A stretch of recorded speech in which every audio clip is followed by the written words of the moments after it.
Oke. Angger, hari ini kamu telat? Iya, kenapa telat?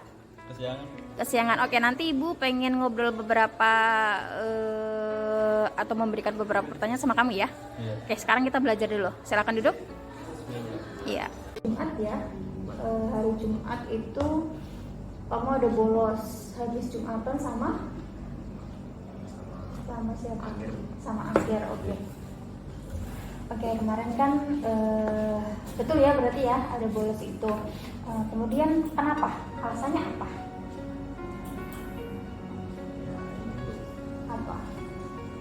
Kenapa maksudnya kamu bolos itu kenapa gitu? Ibu mau tahu alasannya itu apa? Saya tidak mau jadi guru PHK yang ngajar bukan Pak Krisna. Oh gitu. Oh, kirain nggak ada gurunya. Terus akhirnya kamu bolos gitu. Oke. Setelah itu, tapi kamu tahu kalau hal itu tidak bisa dibenarkan, ya kan? Hal itu salah ya, gitu. Oke. Selanjutnya, setelah itu kamu melakukan bolos lagi nggak? Enggak. Sampai sini kayaknya kemarin Ibu lihat di absensi kamu mulai bagus. Itu berarti kamu udah mulai tahu kesalahan kamu dan hal itu tidak bisa dibenarkan, dan kamu berusaha untuk memperbaikinya nggak, dengan cara apa? Kamu sih suka telat? Suka kesiangan. Suka kesiangan. Kenapa kok suka kesiangan? Tidurnya malam. Tidurnya malam kenapa tuh? Kerja? Enggak, begadangnya ngapain? Main. Nah, itu berarti benar apa salah tuh kayak gitu? Salah ya, berarti ini kan udah pas 12 ya. Ibu cuma mengingatkan sebagai wali kelas juga, pas banget itu juga kamu kan juga sering telat di pelajaran Ibu jam pertama kan gitu. Jadi mengingatkan aja bahwasanya hal itu tuh nggak boleh dilakukan lagi, apalagi kamu udah pas 12 ya kan gitu. Jadi harus mulai tahu bagaimana cara penempatan diri itu seperti apa, pas 12 itu seperti apa, seperti itu. Tapi hal itu kan maksudnya kan merugikan diri sendiri kan ya gitu. Jadi nggak orang lain yang dirugikan, tapi kamu sendiri gitu. Dan kemudian kemarin Ibu juga udah mulai telepon langsung ya sama orang tua kamu. Respon sampai rumahnya gimana? Kemarin dimarahin? Dimarahin. Ini pertama kali kamu bolos? Apa gimana? Apa sebelumnya di kelas 10, 11 pernah? Pernah sih, Pernah, tapi nggak ketahuan? Kan salah ini ya, PJJ. Oh, PJJ ya, jadi nggak ketahuan. Oh iya, kemarin sampai rumah langsung dimarahin sama orang tua kamu. Nggak apa-apa, itu sebagai teguran kan, tapi kamu mengakui bahwa itu salah. Oke, baik, ke depan berarti apa? Harus lebih disiplin lagi. Kamu tahu kan maksudnya peraturan sekolah yang sudah disepakati adalah datang disiplin, mengikuti semua mata pelajaran yang ada sesuai dengan waktunya gitu ya. Jadi tidak boleh bermain curang. Kalau kamu bolos itu namanya curang kan? Iya, itu curang. Terus kalau kamu datang terlambat itu berarti tidak disiplin gitu. Oke? Kamu tahu ya sampai situ? Oke,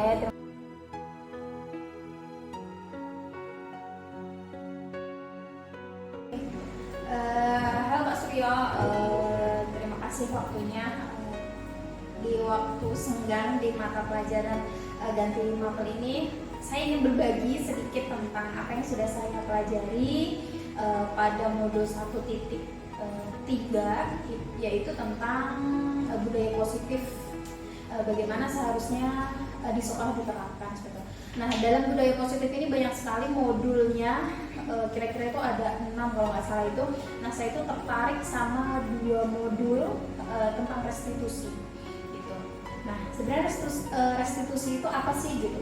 Jadi bagaimana cara kita itu menghadapi sebuah kasus yang terjadi di sekolah seperti itu. Nah, dari restitusi ini ada yang namanya itu segitiga restitusi gitu. Yang pertama itu apa? Nah, ketika kita menghadapi masalah, kemarin pun saya sudah mempraktekkan ini kepada siswa gitu, bahwasanya ketika kita semisal kemarin itu kasusnya itu ketika anak terlambat dan bolos gitu. Nah, kemudian langkahnya seperti apa? Nah, kita punya yang namanya segitiga restitusi, yaitu yang pertama itu adalah menstabilkan identitas. Gitu.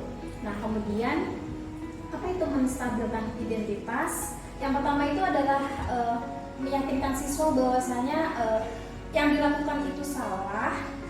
Kemudian apa sih yang harus dilakukan setelah ini gitu. Jadi meyakinkan bahwasanya oh ini tindakan salah gitu. Padahal di lain waktu, misal di lain waktu itu dia bisa melakukan hal yang lebih buruk dari ini, tapi kenapa kamu melakukan hal yang ini gitu.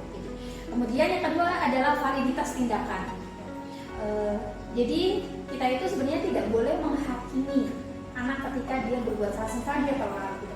Kita kan datang gitu, mereka datang, kita harus tahu dulu apa alasan kamu telat. Jadi kita tidak bisa langsung menghakimi. Kalau kita melihat yang dulu-dulu itu kan kayaknya anak telat itu ya kamu harus ini gitu, karena lebih ke hukuman seperti itu. Nah sekarang kita belajar bahwasanya semua itu adalah berfokus pada murid, sehingga kita tahu apa sih sebenarnya yang dilakukan siswa tersebut kok bisa sampai telat.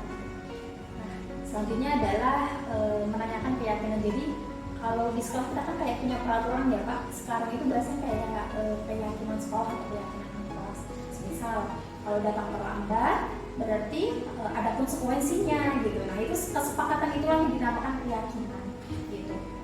Nah kemudian setelah kita tahu tentang segitiga restitusi ini Pak, kita itu bisa menempatkan diri kita itu sebagai siapa gitu. Nah di sini pada modul 2.5 ini ada yang namanya 5 posisi kontrol restitusi. Yang pertama itu tentang menghukum.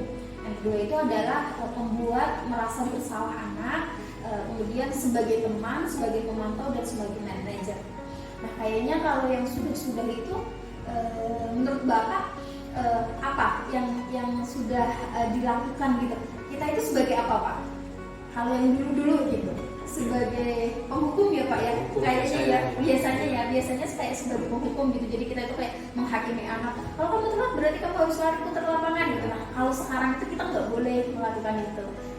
Jadi kalau hukuman itu kan membuat jera anak, tapi dalam jangka waktu pendek, gitu, dalam jangka waktu pendek. Kemudian yang kedua adalah tentang membuat merasa bersalah anak. Nah ini kita bisa lakukan. Sih kamu kok bisa telat gitu, emang kamu gak kasihan sama orang tua kamu, sama kamu sendiri gitu, padahal kamu udah bayar sekolah mahal tapi telat, contohnya seperti itu.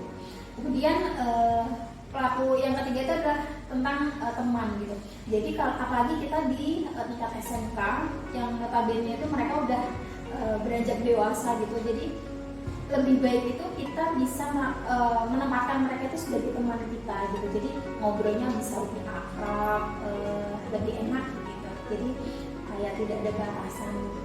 Kemudian yang keempat adalah sebagai pemantau. Jadi kalau pemantau itu biasanya kita arahkan gitu. Apa yang sudah menjadi kesepakatan kita, apa yang sudah menjadi peraturan, kita itu harus menjalankan itu gitu. Jadi kita pantau aja nih sejauh mana anak ini bisa memahami keyakinan yang sudah disepakati. Nah yang terakhir ini adalah posisi kontrol diri itu yang tertinggi, yaitu adalah sebagai manajer. Nah kalau di sini itu dicontohkannya itu apa yang kita yakini, apa yang kami yakini hal tersebut.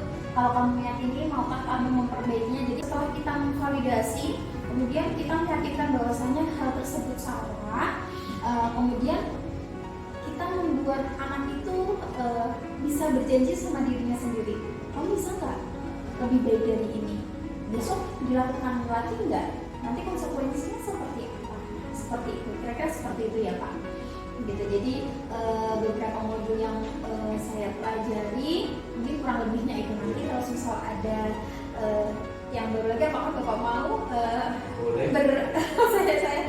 kayaknya selalu merepotkan gitu nggak berbagi gitu. Saya berbagi ilmu. Jadi mungkin ini saja ya Pak. Terima kasih atas waktunya. Terima kasih.